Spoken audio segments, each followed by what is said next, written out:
Advocate V. Joy. Sir, ഈ ലോകപ്രസിദ്ധമായ ശബരിമലയെ സംബന്ധിച്ചാണ് അങ്ങ് ഇവിടെ സൂചിപ്പിച്ചുകൊണ്ടിരിക്കുന്നത്. ഈ മണ്ഡല മകരവിളക്ക് സമയത്ത് വ്യാപകമായിട്ട് അയ്യപ്പൻ ഞങ്ങളുടേതാണ് എന്ന് പറഞ്ഞ് വാട്സപ്പിലൂടെ എതിരായിട്ടുള്ള വാർത്തകൾ സ്ഥിരമായിട്ട് ന്യൂ മീഡിയയിലൂടെ ഇടുകയാണ്.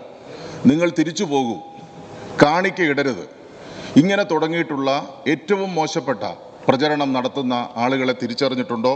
അവർക്ക് വേണ്ടി എന്തെങ്കിലും നിയമപരമായ നടപടി സ്വീകരിക്കാൻ നമുക്ക് സാധിച്ചിട്ടുണ്ടോ? ഒരു കാര്യം കൂടി, ഇപ്പോൾ ശബരിമലയുടെ കാര്യം വരുമാനമുണ്ട്, മറ്റു കാര്യങ്ങളൊക്കെയാണ്.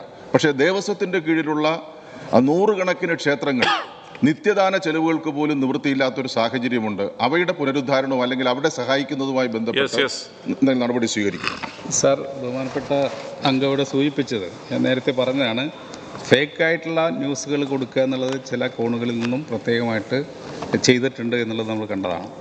അനാവശ്യമായിട്ടുള്ള പ്രക്ഷോഭമാണ് നമ്മുടെ എരുമേലിയിൽ ചില സ്ഥലത്തൊക്കെ നടന്നത്.